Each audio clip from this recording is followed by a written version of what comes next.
Welcome to another episode of Not That Hard to Homeschool, the podcast for real people so that you can confidently, competently, and yes, even contentedly provide the high school education that is best for your teens and your family. I'm your host, Lisa Neary from NotThatHardToHomeschool.com. Guys, I have a quick question for you. What's the purpose of education? I ask this question all the time when I'm doing live workshops, and everybody kind of pauses. They haven't really thought about it too much. So I want to give you 3 important purposes for education, regardless of what level your kids are at, what methodology you use, whether you're homeschool, public, or private school. This is across the board, particularly as we are in the 4th Industrial Revolution. You've heard me talk about this so much before. It is such an important concept to get a hold of because our kids are going to live and work in this world. David Ben-Gurion said it's not enough to be up to today, we have to be up to tomorrow, and it's a good thing to think about, especially as we're educating our kids. What is the 4th Industrial Revolution? It is the blurring of lines between physical, biological, and physical spheres. Now, this is the world of work and the world of education our kids are going to live in. I have an interesting stat for you. 85% of the jobs in 2030 haven't been invented yet. Let that sink in.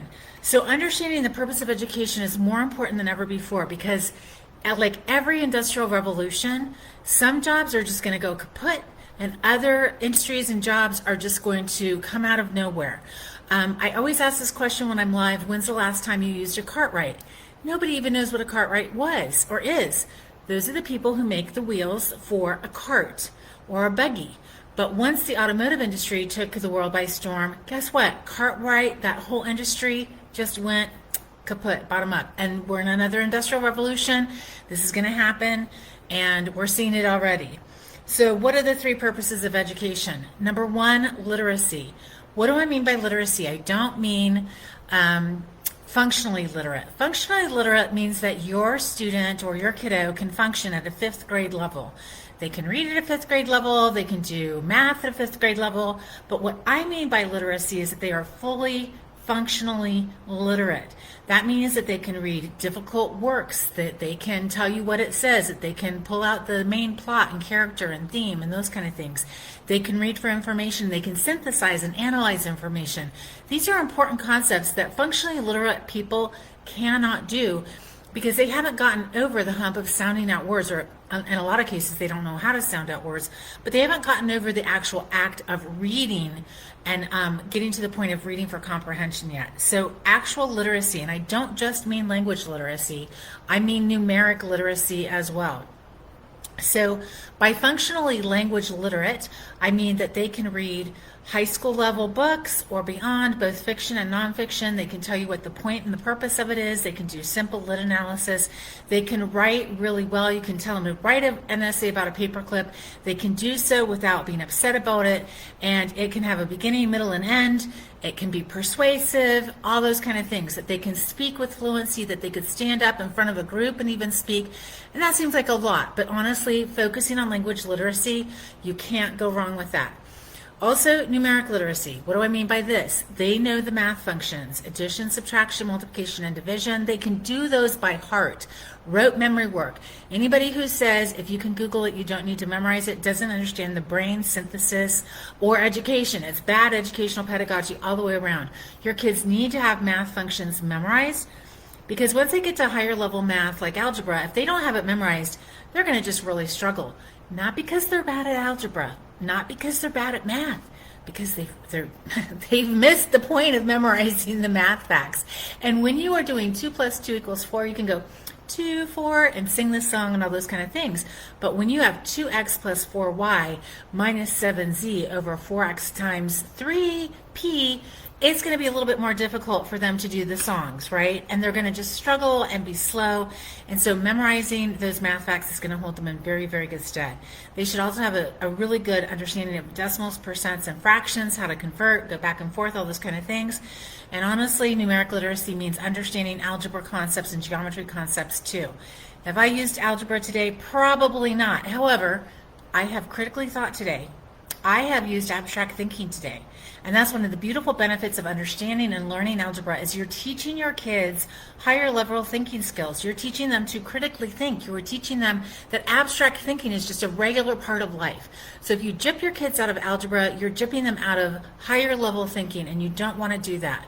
Because we're in the fourth industrial revolution, and the people who can think critically and creatively, they're going to be so far ahead of the game. By ahead of the game, meaning they'll get the jobs. They'll be able to afford things, right? So, number one purpose of education is literacy. If you are not sure what that means, send me a PM, leave a comment, let's have a talk about it. Where are your kids at? Now, a lot of people in the homeschool community particularly are really stressed about tests, and they feel like testing is a bad word. But here's the thing with testing. It's a diagnostic tool if it's used correctly. So if you're not sure where your kids are at, so that you can be clear about where they're going, get a test. We offer the Performance Series test at True North Homeschool Academy. It's a great diagnostic tool. We'll tell you where your kid's at by individual and grade level. You can pause it, retake it, and it gives course objectives. Use a diagnostic test and find out where your kid is at for their sake and yours. The second thing that is a great purpose of education that I think we all need to be super aware of, and a lot of public schools right now are not taking this seriously, and that is that we should be developing autodidacts through education. What is an autodidact? A self-learner.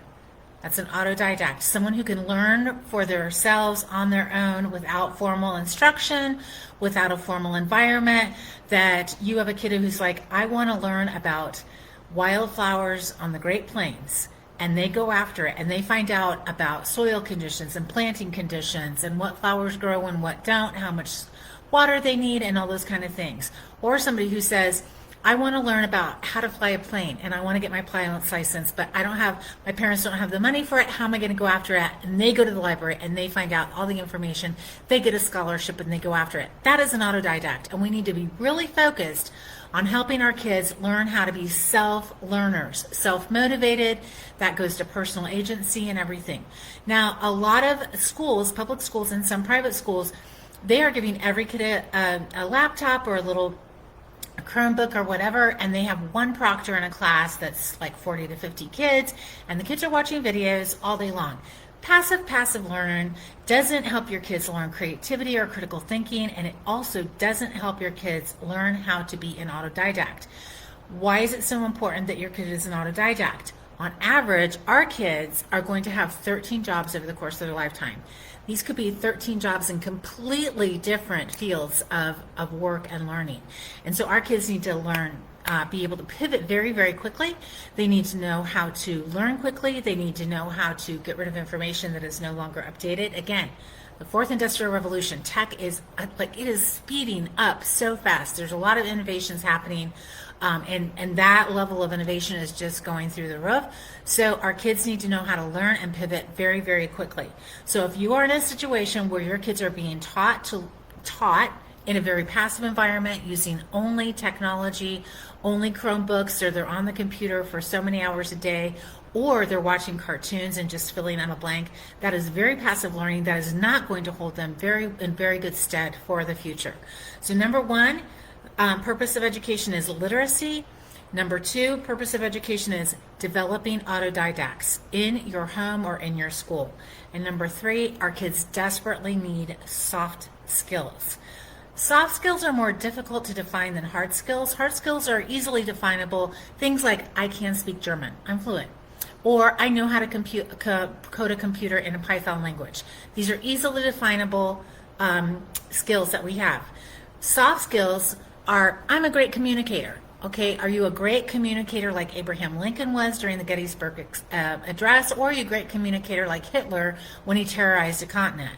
So both of those men were great communicators, but what do we mean by that, and how do we assess it? Again, soft skills are a little bit more difficult to assess and to define. So you need to really get an idea of what a soft skill is, because your kids need them more than ever before, especially during this time of the fourth industrial revolution.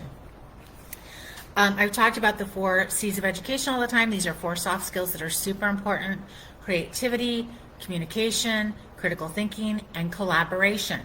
Along those same lines, your kids need to have some leadership skills. And that means, again, personal agency and how to persuade other people to follow them and do the things that they're suggesting. Also, adaptability and flexibility, time and distraction management. Not only can I get to the meeting on time, but can I turn off this game so that I can get ready for the meeting on time? Work ethic,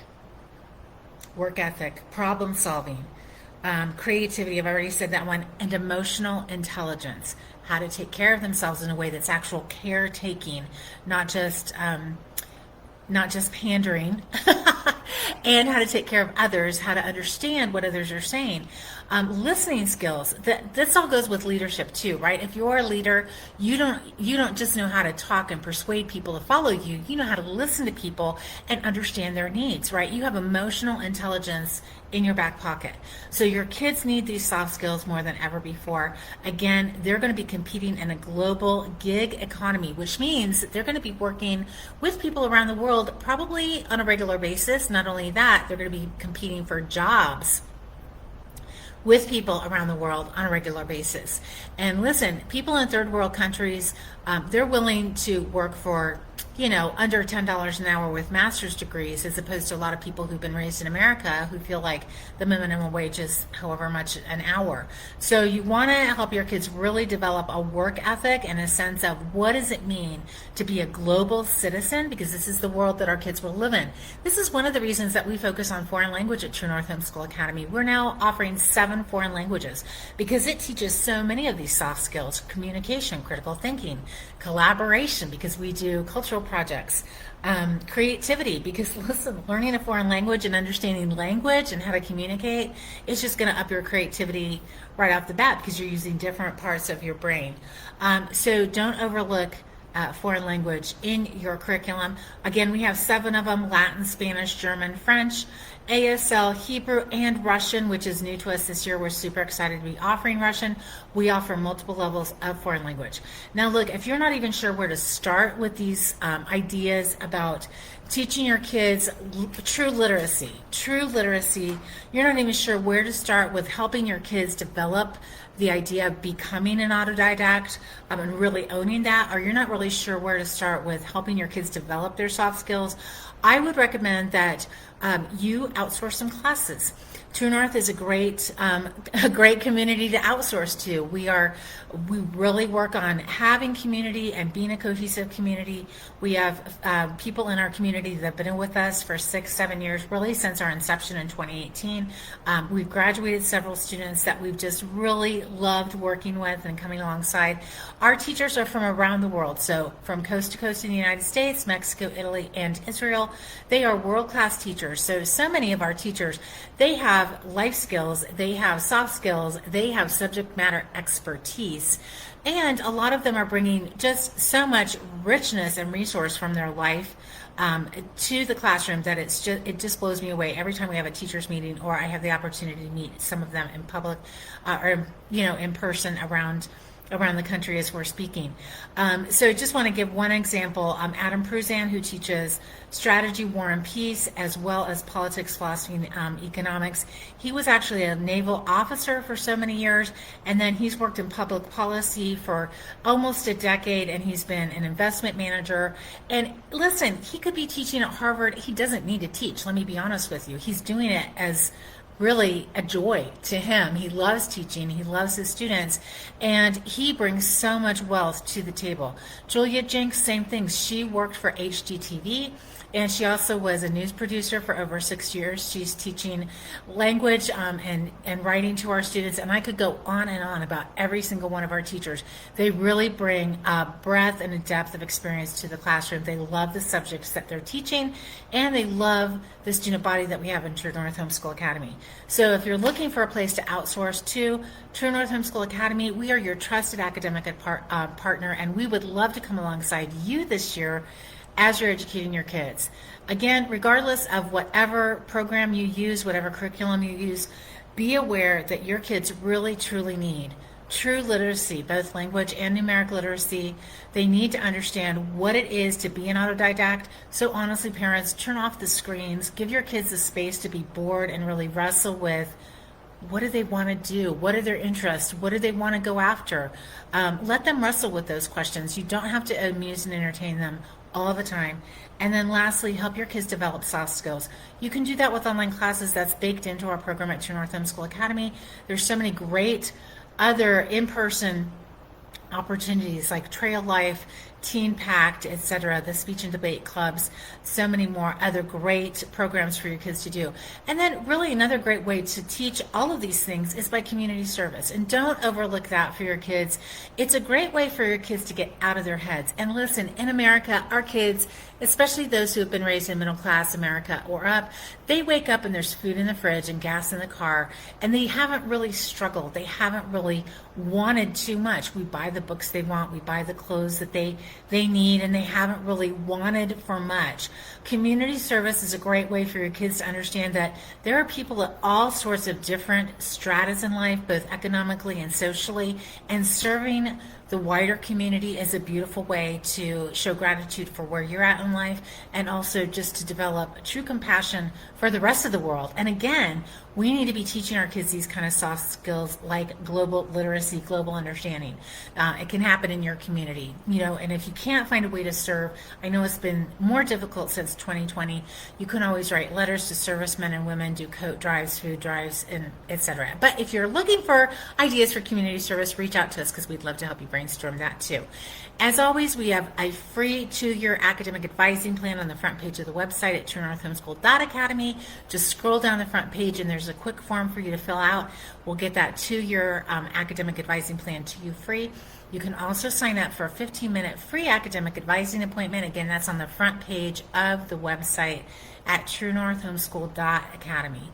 Again, enrollment is open for fall. We'd love to have you join us for what is going to be an amazing year. We have so many great classes, and if you have any questions about it, we'd love to answer you.